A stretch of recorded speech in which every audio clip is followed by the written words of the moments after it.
നീ എന്ത് അബദ്ധം മോളെ ചെയ്ത്? സന്ദീപിനെ കിട്ടിയില്ലെങ്കിൽ നീ മരിക്കുന്നു പറഞ്ഞെങ്കിലും ഇങ്ങനൊരു കടുങ്കൈ ചെയ്ത് ഞാൻ കരുതിയില്ല. മോളെ മോളെ അനക്കെ മോളെ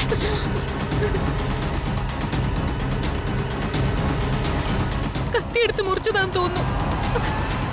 അയ്യോ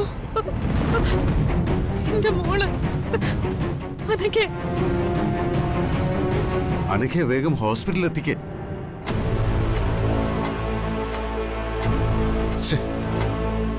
എല്ലാം ഒന്ന് കരക്കടുപ്പിച്ച് വരുമായിരുന്നു. അപ്പോഴാണ് അടുത്തത്.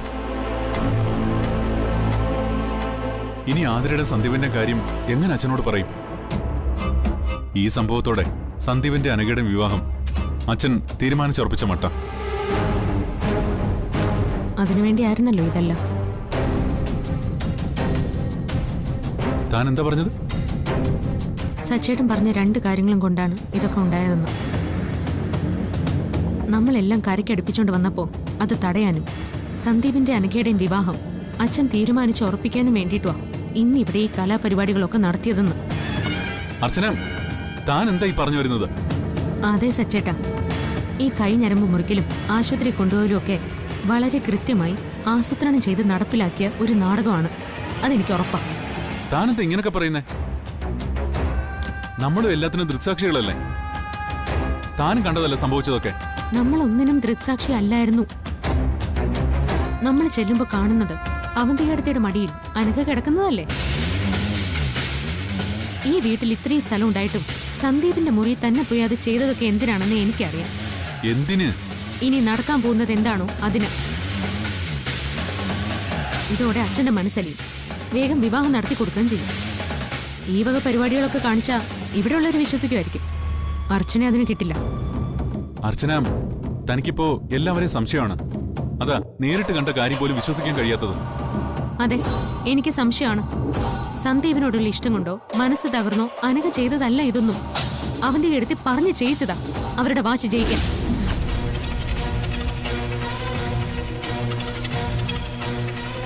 എനിക്കറിയാം ഈ ഒരു കാര്യത്തിന് ഏതറ്റം വരെയും പോകുന്നവരാ അവര്.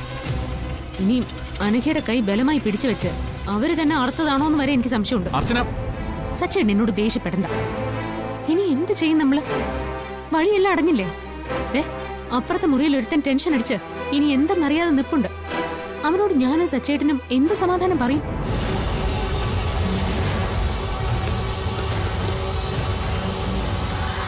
അതെ, എനിക്ക് സംശയം തന്നെയാ.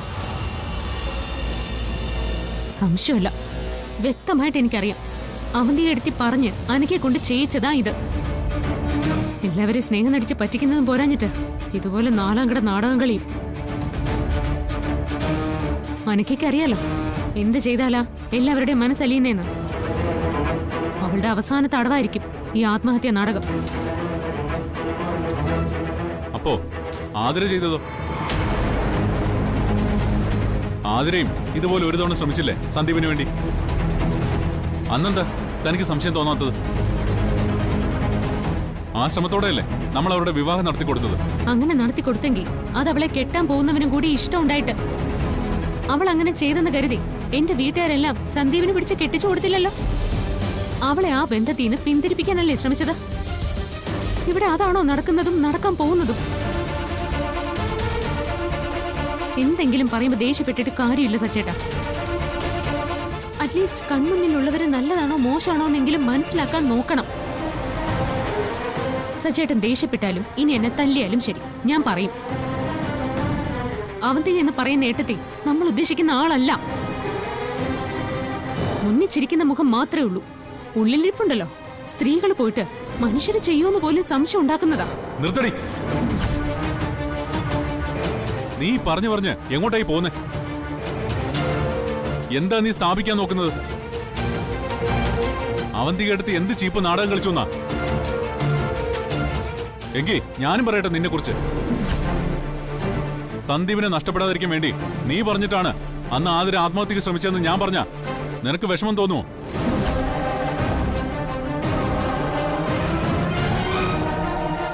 അപ്പോ നിനക്ക് സങ്കടം വരും. നിന്നോട് ഞാൻ പലതവണ പറഞ്ഞിട്ടുള്ളതാ ഏട്ടത്തെക്കുറിച്ച് കൂടുതലായി സംസാരിക്കരുതെന്ന്. നിനക്ക് എല്ലാവരെയും സംശയം. ആ സംശയത്തിൽ നിന്നുകൊണ്ടാ നീ എല്ലാവരെയും നോക്കിക്കാണുന്നത്. എന്നാ എല്ലാവരും അങ്ങനെയല്ല.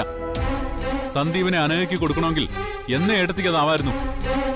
സന്ദീപ് സ്നേഹിക്കുന്നത് നിന്റെ അനിയത്തി ആയതുകൊണ്ട് മാത്രമാണ് ഏട്ടത്തെ പ്രശ്നമൊന്നും ഉണ്ടാക്കാത്തതും അച്ഛനോട് ഈ കാര്യത്തെപ്പറ്റി സംസാരിച്ച് വഷളാക്കാത്തതും.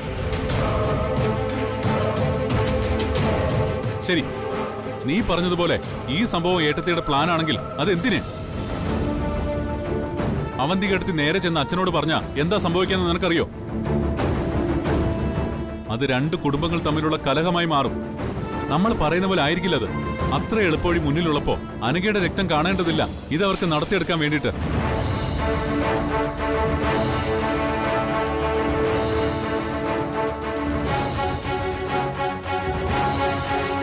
നീ എന്താ പറഞ്ഞത്?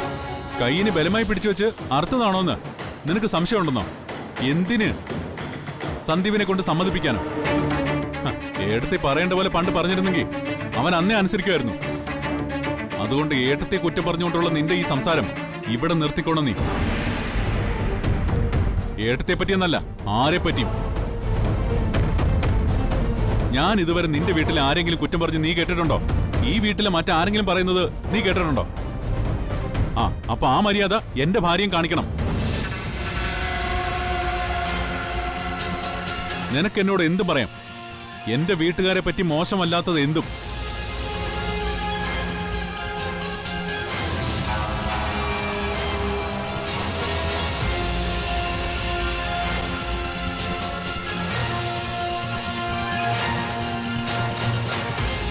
ഇനി ഒരിക്കൽ കൂടി ഇത് ആവർത്തിച്ച ഇങ്ങനെ ആയിരിക്കില്ല എന്റെ പ്രതികരണം. പറഞ്ഞില്ലെന്ന് വേണ്ട.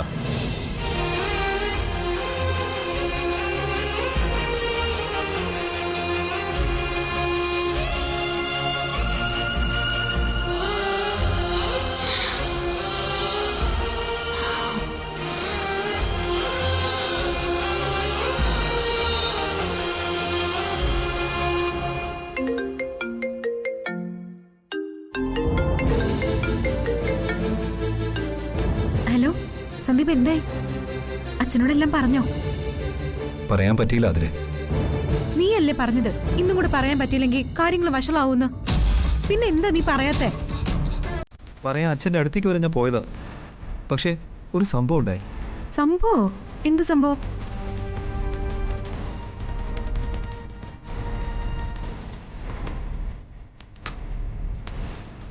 അനക്ക ആത്മഹത്യക്ക് ശ്രമിച്ചു.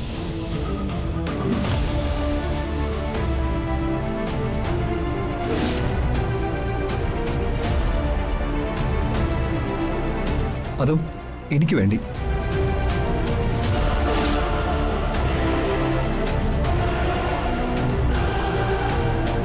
എന്റെ മുറിയിൽ. അച്ഛനോട് നമ്മുടെ കാര്യത്തെപ്പറ്റി ഇനി പറഞ്ഞിട്ടും ഫലമില്ലെന്നാ തോന്നുന്നത്.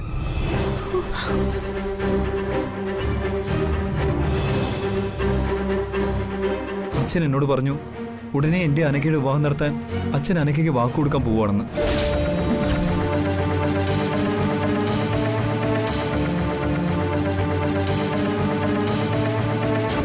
താൻ തന്നെ പറയും, ഈ അവസ്ഥയിൽ ഞാൻ എങ്ങനെ നമ്മുടെ കാര്യം പറയുന്നത്? ഞാൻ മാത്രമല്ല, ഏട്ടനും ഏട്ടത്തെയും എല്ലാവരും ഇതേ അവസ്ഥയിൽ തന്നെ. ഞാനിനി എല്ലാം പറഞ്ഞ് എല്ലാവരും അറിഞ്ഞു കഴിയുമ്പോൾ അനക്ക വീണ്ടും ഇതേപോലെ എന്തെങ്കിലും ചെയ്താൽ പിന്നെ ഒരിക്കലും നമുക്ക് ഒരുമിച്ച് ജീവിക്കാൻ പറ്റിയെന്ന് വരില്ല. നമ്മളായിട്ട് ജീവിച്ചു തുടങ്ങിയാലും ഇതൊക്കെ നമ്മളെ വേട്ടയാടിക്കൊണ്ടേയിരിക്കും. എനിക്കൊന്നും കേൾക്കണ്ട. അനഘ ആത്മഹത്യക്ക് ശ്രമിച്ചതും സന്ദീപിന്റെ അച്ഛൻ വാക്കു കൊടുക്കാൻ പോകുന്നതും ഒന്നും എന്റെ വിഷയമല്ല. എന്റെ വിഷയം സന്ദീപ്, നമ്മുടെ ജീവിതമാ. ആ ജീവിതമാ ഇപ്പൊ തുലാസി തൂങ്ങി നിൽക്കുന്ന. അതുകൊണ്ട് ആലോചിച്ച് എത്രയും പെട്ടെന്ന് സന്ദീപ് ഒരു തീരുമാനം എടുക്കണം.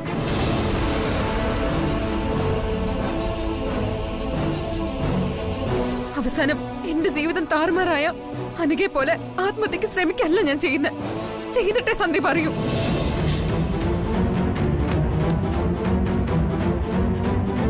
ഹലോ ഹലോ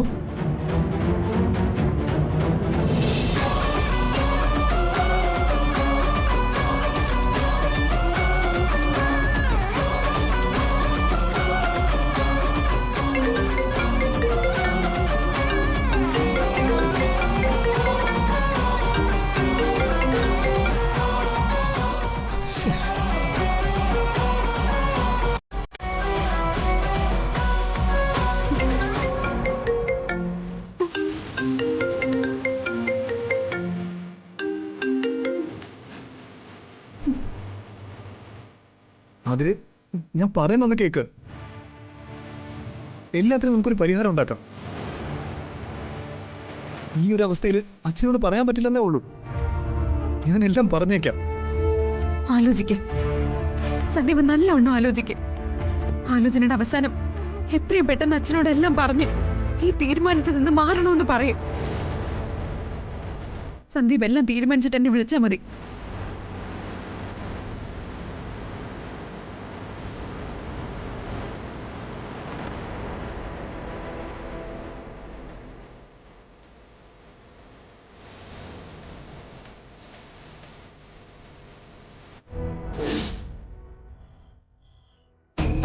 എന്തേലും സംഭവിച്ചിരുന്നെങ്കിൽ എന്ത് ചെയ്യുമായിരുന്നു നിനക്ക്?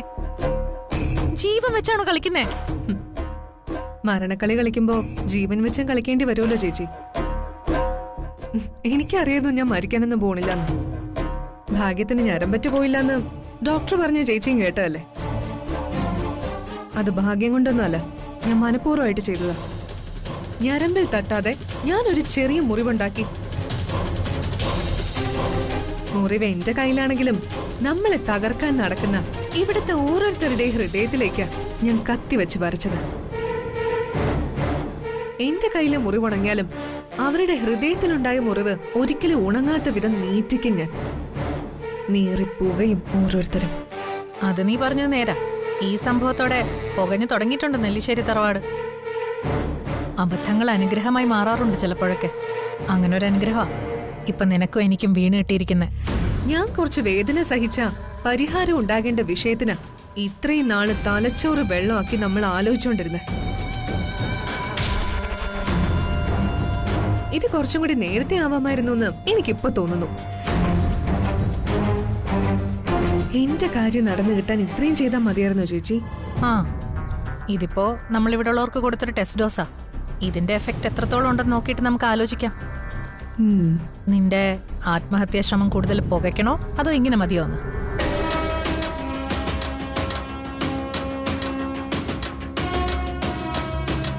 എന്തായാലും ഈ വീടിന്റെ ഓരോ മുറിയിലും ഇതിനെപ്പറ്റി ചർച്ച നടക്കുന്നുണ്ട്. അതിനൊടുവിൽ തീരുമാനം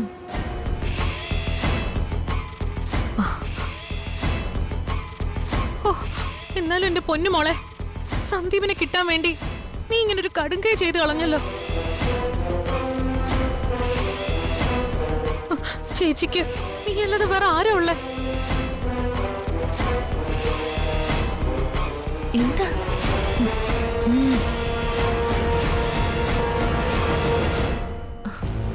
സീതുവങ്ങളുണ്ടോ അവിടെ? സന്ദീപ് അല്ലെങ്കിൽ മറ്റൊരു യോഗ്യനായ പയ്യനെ കൊണ്ട് ഈ ചേച്ചി നടത്തി തരത്തില്ലായിരുന്നോ നിന്റെ വിവാഹം? എന്റെ ജീവിതത്തിൽ സന്ദീപിനെ കുറിച്ചല്ലാതെ മറ്റൊരു പുരുഷനെ പറ്റി ഓർക്കാൻ കഴിയുമെന്ന് ചേച്ചിക്ക് തോന്നുന്നുണ്ടോ? മരിക്കാൻ ഓർപ്പിച്ച് തന്നെ ഞാൻ സന്ദീപിന്റെ മുറിയിലേക്ക് പോയതും കൈ മുറിച്ചതും. എന്നെ എന്തിനാ ചേച്ചി രക്ഷപ്പെടുത്തിയത്? ഒരുമിച്ച് സന്ദീപിനോടൊപ്പം ജീവിക്കാൻ ആഗ്രഹിച്ച ആ മുറിയിൽ തന്നെ ഞാൻ മരിച്ചേനേലോ. അങ്ങനെ ഇല്ലാതാവാനാണോ നിന്നെ ഞാൻ വളർത്തിയത്? നിന്റെ ഇഷ്ടവും ആഗ്രഹമൊക്കെ ചേച്ചിക്ക് മനസ്സിലാവും എന്ന് കരുതി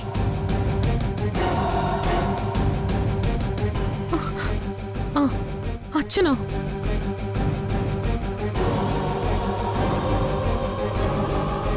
ഇവള് പറയുന്നത് കേട്ടോ അച്ഛാ?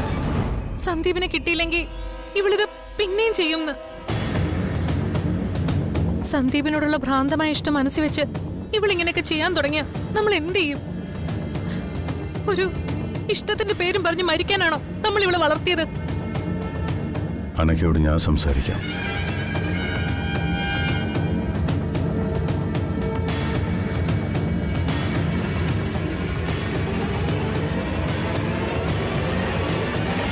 മോളെ,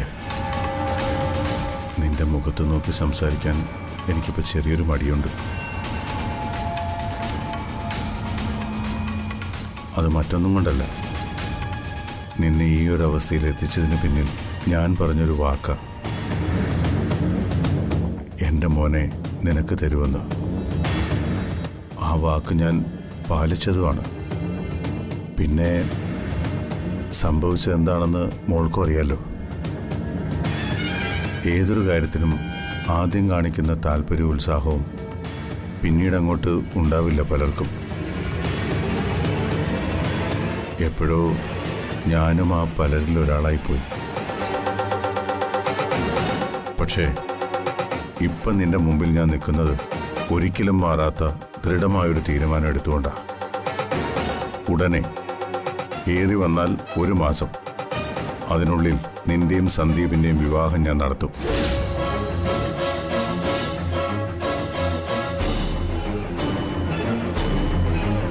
സ്നേഹിക്കുന്ന ആൾക്ക് വേണ്ടി മരിക്കാൻ വരെ തയ്യാറാണെന്ന് ചിലർ പറയും. നീ പറഞ്ഞില്ല, പകരം കാണിച്ചു തന്നു. എന്റെ മോൻ സന്ദീപിനു വേണ്ടി ജീവൻ വരെ നഷ്ടപ്പെടുത്താൻ തയ്യാറായി നിൽക്കുന്ന നിന്നെ ഒരിക്കലും എനിക്ക് കണ്ടില്ലെന്നടിക്കാനാവില്ല. നീ എന്റെ മോന്റെ ഭാഗ്യമാണെന്ന് സമ്മതിച്ചുകൊണ്ട് തന്നെ വീണ്ടും ഞാൻ പറയുന്നു, സന്ദീപ് അനഘയ്ക്കുള്ളതാ.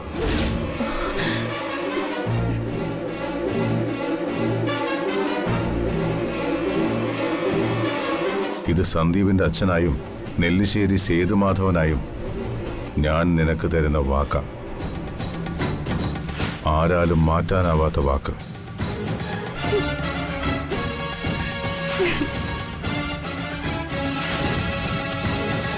എന്റെ മോൾക്ക് വിശ്വാസമാണെങ്കിൽ ഇനി ഇതുപോലുള്ള സാഹചര്യങ്ങൾ മോൾ ഉണ്ടാക്കരുത്.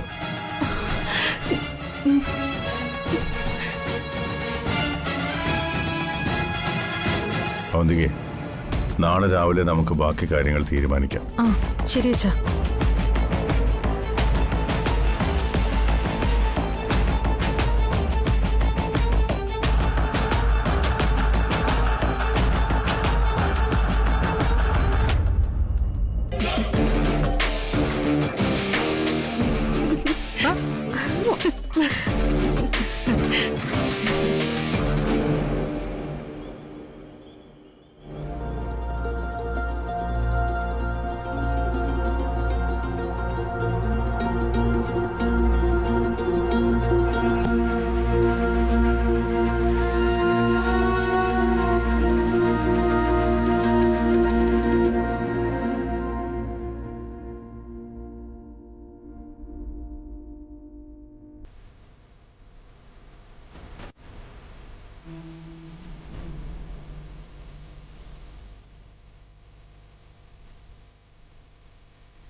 ഇന്ന് നല്ല തണുപ്പ് അല്ലേ?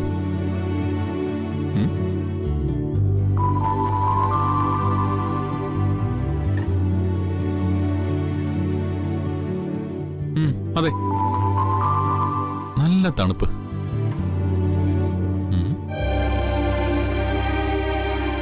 താനെന്താ എവിടെ നിൽക്കുന്നേ? അതും ഈ രാത്രിയില്?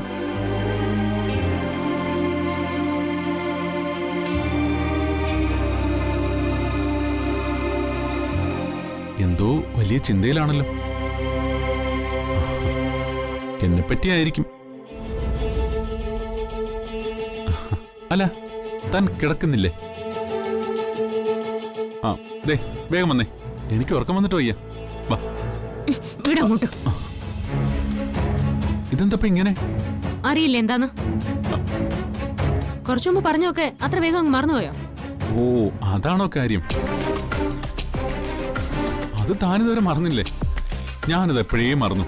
പറയുന്നവർക്ക് മറക്കാൻ വലിയ പ്രയാസമൊന്നും ഉണ്ടാവില്ല, കേട്ട് നിൽക്കുന്നവർക്ക് അതങ്ങനെയല്ല. ഞാനെന്തോ സംശയരോഗിയാണെന്നുള്ള രീതിയിലാണല്ലോ നേരത്തെ സംസാരിച്ചത്. അതെ, ഞാൻ സംശയരോഗി തന്നെയാണ്. അതുകൊണ്ട് സച്ചേട്ടൻ എന്നോട് ഇങ്ങോട്ടൊന്നും സംസാരിക്കാനായിട്ട് വരണ്ട. എടോ, ഞാൻ നേരത്തെ പെട്ടെന്ന് ദേഷ്യം വന്നപ്പോ പറഞ്ഞു പോയതാ അതൊക്കെ. എനിക്കും ദേഷ്യം വന്നല്ലോ. എന്നിട്ട് സച്ചേട്ടനെ വേദനിപ്പിക്കുന്ന എന്തെങ്കിലും ഞാൻ പറഞ്ഞോ? പറയണമായിരുന്നു. ദേഷ്യം വന്ന മുന്നിൽ ആര് വന്നാലും പറയേണ്ട കാര്യങ്ങൾ അപ്പൊ പറയണം. പക്ഷേ അതോടെ പറഞ്ഞു തീർത്തേക്കണം. അല്ലാതെ ഒന്നും പറയാതെ അത് മനസ്സിൽ വെച്ച് ദേ ഇതുപോലെ മുഖം വലിച്ചു കെട്ടി നിൽക്കുകയല്ല ചെയ്യേണ്ടത്. അന്ന് കാശിന്റെ പ്രശ്നം വന്നപ്പോ ഞാൻ അവന്തികേടത്തിയോട് ദേഷ്യപ്പെടുന്നത് താനും കണ്ടതല്ലേ? ഞാൻ ദേഷ്യം വന്ന അങ്ങനെയാ. അവന്തികേടത്തിയോടൊന്ന് ഞാൻ എടുത്തു പറഞ്ഞ എന്തിനാണെന്ന് തനിക്ക് മനസ്സിലായല്ലോ അല്ലേ? തനിക്കറിയാലോ, ഏട്ടത്തെക്കുറിച്ച് താൻ പറയുമ്പോഴൊക്കെ ഞാൻ പറയാറുള്ളതല്ലേ, ഞാൻ അമ്മയുടെ സ്ഥാനത്ത് കാണുന്ന ഏട്ടത്തെ ഒന്നും പറയരുതെന്ന്. അനഘയുടെ സന്തോഷത്തിന് ഏട്ടത്തെ ചിലപ്പോൾ വാശി കാണിച്ചെന്ന് വരും. അത് അവളോടുള്ള സ്നേഹം കൊണ്ടാ. ആ വാശിയില് അനഘയുടെ കൈമുറിച്ചത് ഏട്ടത്തെയാണെന്നൊക്കെ താൻ പറയുമ്പോഴാ എന്റെ കൺട്രോൾ തെറ്റിപ്പോകുന്നത്. ആതിര പണ്ട് ഇതുപോലെ ചെയ്തത് ഞാൻ പറഞ്ഞിട്ടാണെന്ന് പറഞ്ഞതോ? ഞാനങ്ങനെ പറഞ്ഞിട്ടില്ല. പറഞ്ഞു. ഇല്ല. പറഞ്ഞു പറഞ്ഞു പറഞ്ഞു. ചിലപ്പോ പറഞ്ഞു കാണും, എനിക്ക് ഓർമ്മയില്ല. എന്നാ എനിക്ക് നല്ലോണം ഓർമ്മയുണ്ട്.